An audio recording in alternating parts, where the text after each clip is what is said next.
आप सभी को राधे राधे और आप सभी का बहुत बहुत स्वागत है मेरी YouTube चैनल ज्ञान धारा में। आज हम जानेंगे करवा चौथ की व्रत कथा के बारे में, करवा चौथ के शुभ मुहूर्त और चंद्रोदय के शुभ समय के बारे में और सरगी के शुभ समय के बारे में, महत्व, पूजा विधि। तो आइए जानते हैं विस्तार से। बोलिए श्री करवा माता की जय। हिंदू धर्म में करवा चौथ का विशेष महत्व है। अखंड सौभाग्य के लिए सुहागिन महिलाएं निर्जला व्रत रखती हैं। उसके साथ ही मनचाहा पति पाने के लिए कुंवारी कन्याएं भी इस व्रत को रखती हैं। हिंदू पंचांग के अनुसार हर कार्तिक मास के कृष्ण पक्ष की चतुर्थी तिथि को करवा चौथ का व्रत रखा जाता है। इस दिन महिलाएं निर्जला व्रत रखती हैं और रात को चंद्रमा को अर्घ्य देने के साथ अपना व्रत खोलती हैं। मान्यता के अनुसार करवा चौथ का व्रत का आरंभ सूर्योदय के साथ होता है। ऐसे में महिलाएं अपना व्रत का आरंभ सरगी खाकर करती हैं, जो सूर्योदय से करीब 2 घंटे पहले खाई जाती है। अब हम जानेंगे करवा चौथ के शुभ मुहूर्त के बारे में।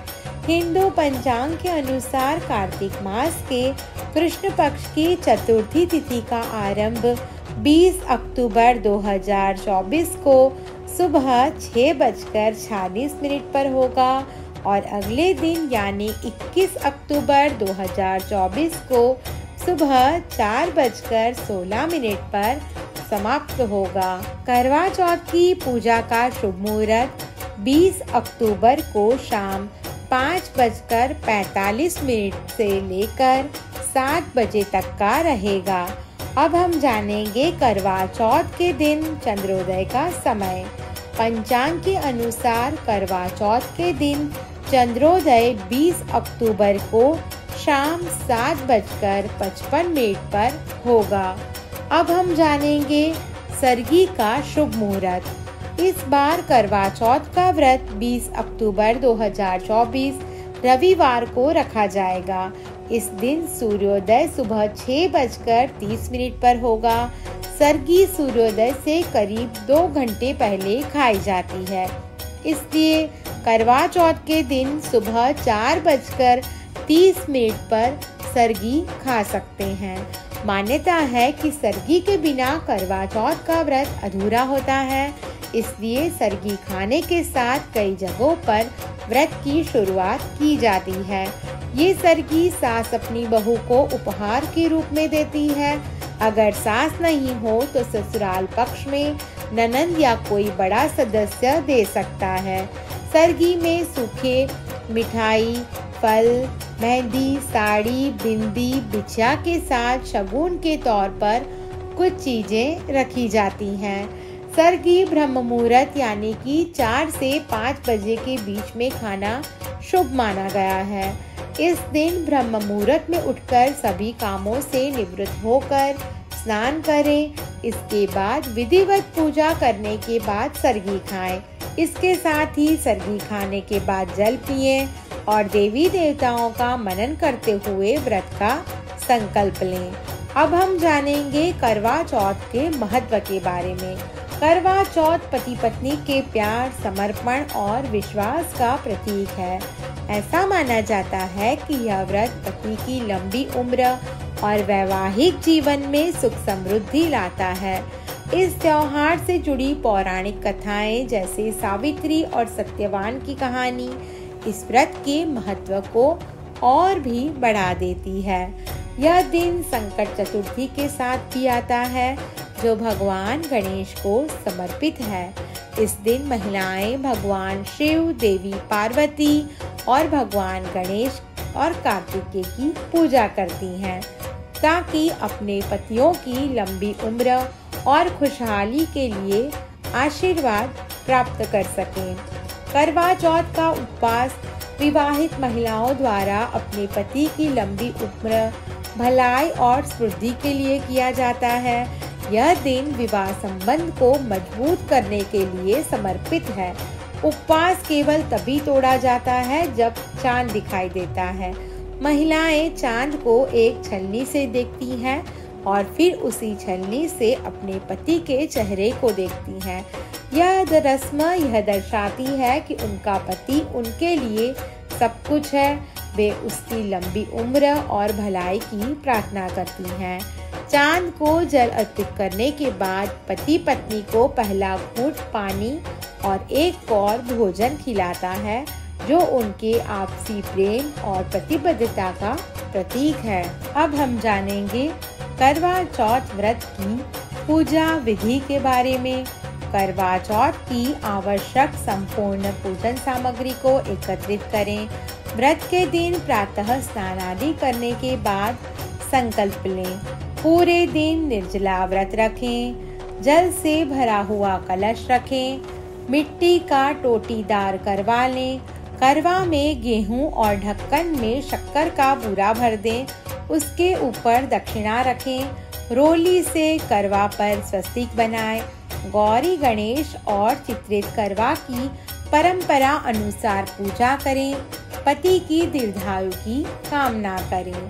कथा सुनने के बाद करवा पर हाथ घुमाकर अपनी सासू जी के पैर छूकर आशीर्वाद लें और करवा उन्हें दे दें। रात्रि में चंद्रमा निकलने के बाद छलनी की ओट से उसे देखें और चंद्रमा को अर्घ्य दें। उसके बाद पति से आशीर्वाद लें, उन्हें भोजन कराएं और स्वयं भी भोजन करें। अब हम जानेंगे करवा चौथ की व्रत कथा के बारे में। बहुत समय पहले की बात है। एक साहूकार के 7 बेटे और उनकी एक बहन करवा थी। सभी सातों भाई अपनी बहन से बहुत प्यार करते थे, यहाँ तक कि वे पहले उसे खाना खिलाते और बाद में स्वयं खाते थे। एक बार उनकी बहन ससुराल से मायके आई थी। शाम को भाई जब अपना व्यापार व्यवसाय बनकर घर आए तो देखा कि उनकी बहन बहुत व्याकुल थी। सभी भाई खाना खाने बैठे और अपनी बहन से भी खाना खाने का आग्रह करने लगे, लेकिन बहन ने बताया उसका आज करवा चौथ का निर्जल व्रत है और यह खाना सिर्फ चंद्रमा को देखकर उसे अर्घ्य देकर ही खा सकती है। चंद्रमा अभी तक नहीं निकला था, इसलिए वह भूख प्यास से व्याकुल हो उठी थी। सबसे छोटे भाई को अपनी बहन की हालत देखी नहीं गई और वह दूर पीपल के पेड़ पर एक दीपक जलाकर छलनी की ओट में रख देता है।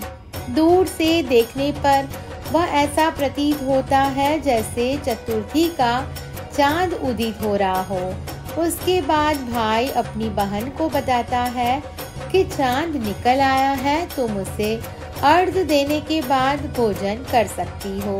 बहन खुशी के मारे सीढ़ियों पर चढ़कर चंद्रमा को देखती है, उसे अर्घ्य देकर खाना खाने बैठ जाती है। वह पहला टुकड़ा मुंह में डालती है तो उसे छींक आती है, दूसरा डालती है तो उसमें बाल निकलता है और जैसे ही तीसरा और मुंह में डालने की कोशिश करती है तो उसके पति की मृत्यु का समाचार उसे मिल जाता है। वह एकदम बौखला सी जाती है।